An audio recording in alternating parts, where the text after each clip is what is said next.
If you could suddenly be surrounded by beautiful women, live with the view of the ocean, and escape the 9-to-5 rat race, all for just $2,000 a month, would you do it? For the past 4 months, I've been traveling all around Asia. I started out in Thailand, then I went to Malaysia, then I went to the Philippines and Taiwan. And while I've enjoyed every single, different country and what they had to offer, the country that I really fell in love with was Thailand. So much so that I might just stay here indefinitely. But what was it that made me leave in the first place?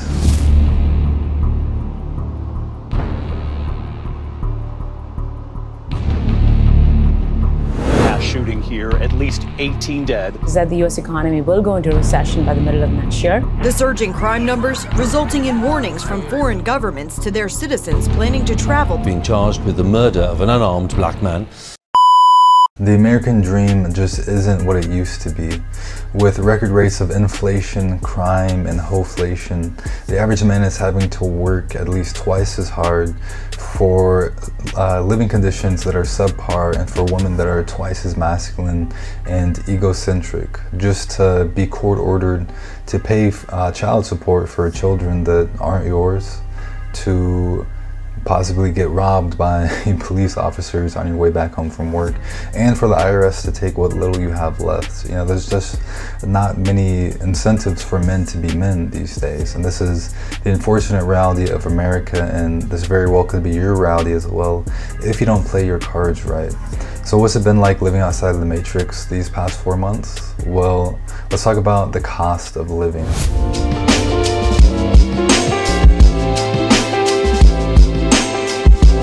Thailand's affordability is well known throughout the world, which is why when you visit, you literally see people from all over the world, from China to Japan to Korea to Russia to Germany to France to the UK, like literally from all over the world. And when you hear people say that you can live like a king for $2,000 a month, they aren't joking. Take this $520 per month condo with a view of the sea in Pattaya, for example. Where can you find anything like this in the US? The answer is it just doesn't exist.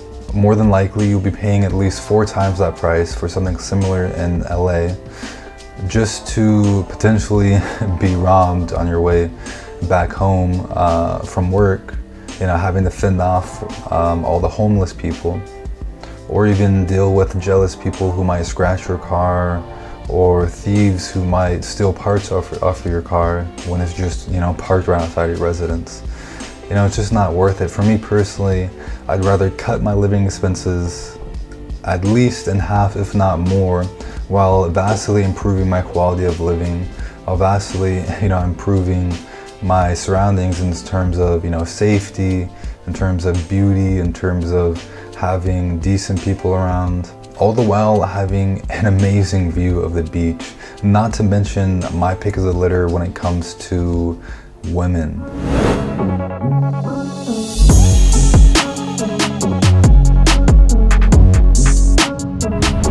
I can't lie, even though I am a handsome guy, the one thing I'm not is toxic. And so even though I technically have a leg up when it comes to attracting women, being, just a normal, healthy-minded individual who seeks to, step away from drama rather than creating it and inviting it into his life, I simply cannot compete in the fatherless American society that we live in today with, these dudes with felony records who couldn't give a shit less about women, who managed to turn women on like a broken faucet. They just love that shit, and I can't compete, unfortunately. Modern women are so insane today that they'll literally shame men for being upstanding citizens. Check out what some of these women said about Michael B. Jordan for being corny. There, and he was no Michael Jordan. And then he also... And what about these black men dressed up in suits trying to be their best selves, trying to be, upstanding citizens, trying to level up? Look what they have to say about that. So this video went viral and apparently made a bunch of black women mad when they saw these black men in suits, and it caused a lot of wild, wacky responses like this. How many of these men are husbands or significant others? How many of these men are active fathers in their children's lives? If there is child support to be paid, is it current? Are these men active partners in their relationships? The reality of the sexual marketplace in today's world is that while most young men are single and perhaps even virgins, most young women are not. Hypergamy has gotten so out of hand due to the globalization of the sexual marketplace via social media that society is being pushed further and further towards a polygamous state wherein a select few of men essentially have a monopoly upon all women. And so I would see these dudes like Andrew Tate or Dan Bilzerian who promised that I could be just like them if I just became a high value man. But considering that most men don't reach their financial peak until 35, that means I would have to essentially become a god of nofap over the next 10 to 15 years of my life, transmuting all of that pent up sexual energy into insane amounts of productivity. But instead, I started thinking, what if I just stacked the deck in my favor? See, the top 10% of earners in Thailand make only $2,900 per month, meaning that by simply changing my location, I could automatically become a high value male. And I would also have access to higher quality women. You know, women who haven't been indoctrinated to hate men. Check out, for example, what this one Thai woman said when I asked how much her significant other should be making. $650,000. Over $500,000. $500,000? It's not about the money. It's about you love that boy already. Yeah, or, of course, yeah. Or you together and happy. Yeah, but if you're not happy, why, oh shit, like, oh, I love his money or something. No, I cannot be like that.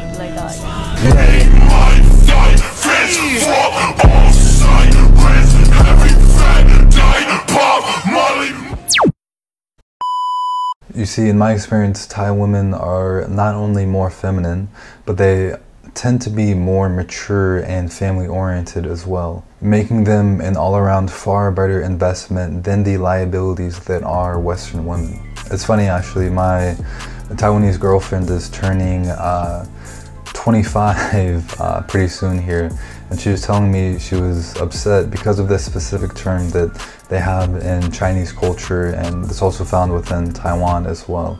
It's called something like Sheng Nu. So check this clip out real quick. It's a term for women that are past 25 and not married in China. Sheng Nu. Yeah. Sheng Nu. What does that mean? What does that mean? Leftover women. Oh my god. Why is this so funny? Why is this word so funny? My parents always told me that you better find a husband before 25 because once you after 25 you gotta might be here after 25 after one night the 12 a.m. you gotta be like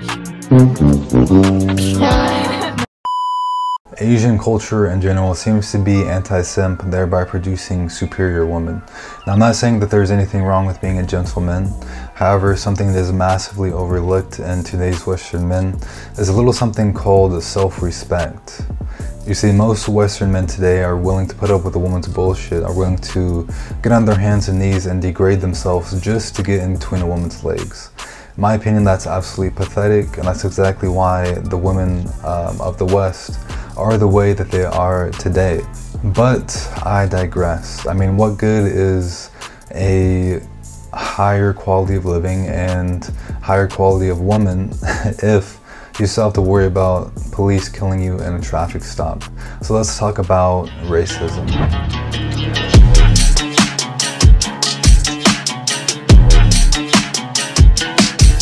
So in my 2 months of living here in Thailand, I've only had one encounter with the police, and essentially what happened was I was flying my drone over the popular Democracy Monument. I thought it would be a dope spot to get some amazing views of, and after about 5 minutes the police showed up and my heart sank because I didn't know what was about to happen. But once they showed up, they were smiling the entire time. They were super chill about everything. They just asked me for my passport, and that was that. You know, after they gave me my passport back, they walked maybe 10 to 15 feet away and they were talking on their walkie-talkies. They were so chill about it, I thought we were done with the encounter, right? And so I started to walk off with the girl I was with, and they politely called me back over because I guess they weren't done. And so after about like another 2 to 3 minutes, they just finished checking some things up and they sent me on my way. You know, they didn't threaten to confiscate my drone. They didn't talk down to me. It was no bullshit. They just let me know that I couldn't fly my drone in that area. And then, you know, I apologized. And this is as a foreigner in their country. This is as someone who doesn't even speak Thai. You know, I was talking to them through the translator basically.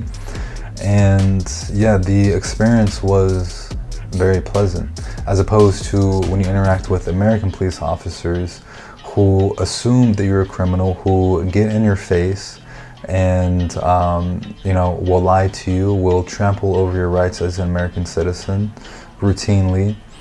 So, you know, the whole interaction with the Thai police, it de-escalated the situation, it calmed me down. I wasn't super nervous, but you know, I didn't know what was going to happen. Versus with American police, you know, they always escalate the situation for no reason at all, you know, by assuming that you're a criminal, by talking down to you, by doing all this bullshit, holding you up for, you know, 20 to 30 minutes to check your ID. It's like for what? So my experience has been, you know, very positive here in Thailand. Now, as I talked about earlier, there is a vast amount of tourism in Thailand, and so I think they're quite accepting towards most people, you know, as long as you're polite and courteous and understand that you're a guest in their country, and, you know, as long as you understand those things, I don't think there's really going to be any issues at all. You know, just treat people how you want to be treated, and that's that for the most part. You know, I've never walked into a Thai establishment and gotten flashbacks from my genetic lineage of lynch mobs coming after me. Or, you know, I've never walked into a restaurant and been kicked out just because my skin color is a few hues darker than the Europeans, for example. Like, I've never experienced any of that bullshit, right? I'll even go as far as to say that in my travels throughout Asia, including, you know, Thailand, of course, and Malaysia and the Philippines and Taiwan, I've never experienced any racism whatsoever. Perhaps a bit of xenophobia, but never racism. Now, you know, I have been a tourist. I haven't necessarily lived in any of these countries. I'm living in Thailand now, but I'm talking about I've never lived in terms of I've never like tried to get a job and really, you know, deeply incorporated myself in the institutions and seen how people have reacted to that, right? So in that regard, you know, I've never really experienced any racism. And even in my first few days in Thailand, when I was staying in, you know, a smaller part of Bangkok where not many tourists even stay, they still treated me quite friendly, even though they didn't really speak English, right? So on the contrary, I find Thai people in general to be quite open-minded and quite accepting and quite kind, versus the deep-seated racism that lies within the hearts of many Americans to this day. Just check out this very sweet Thai lady giving me a manicure because, you know, I was about to go on like this boat tour and she didn't want the seawater to like infect my open hangnails or anything like that, right? You know, it's sad to say, but even as a child in America, I can remember facing instances of racism from grown adults. And so the reality is that racism, it never died, it simply changed forms. It fell out of style, and so it went from being overt to being covert. But putting aside the endemic racism of America, let's talk about the food.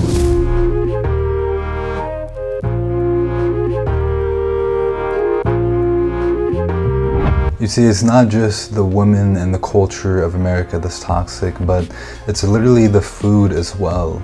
You see, thousands of chemicals that have been banned all throughout the world are happily added into the food in the land of the free. And so one of the things that I first noticed when I first came here to Thailand was how fresh and how good the food was. I'm not just saying that they know how to properly season their food, but I'm saying even in the absence of seasoning, the food alone tastes better than its counterpart in America. Probably because the Thai farmers raise and grow their food properly rather than relying on monocropping and artificial fertilizers and antibiotics and growth hormones and a whole host of other, chemicals and methods to increase yield or profit at the expense of the quality of the actual food itself.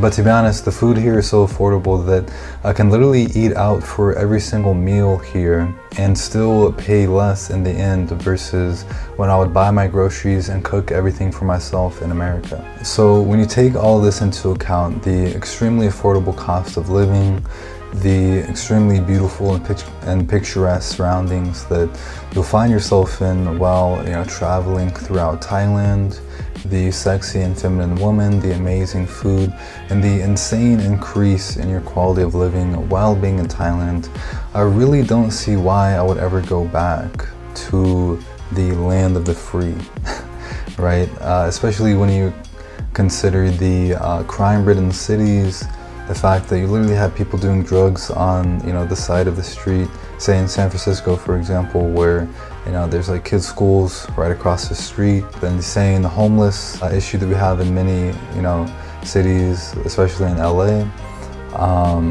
it just doesn't make any sense. So yeah, guys, get your passport. You're not going to regret it. I'm not saying you have to come to Thailand specifically. You might want to go to the Philippines, or you might want to go to Brazil or Colombia. I would say just travel around, see where you like. If it's a good fit for you, maybe stick around a little bit longer.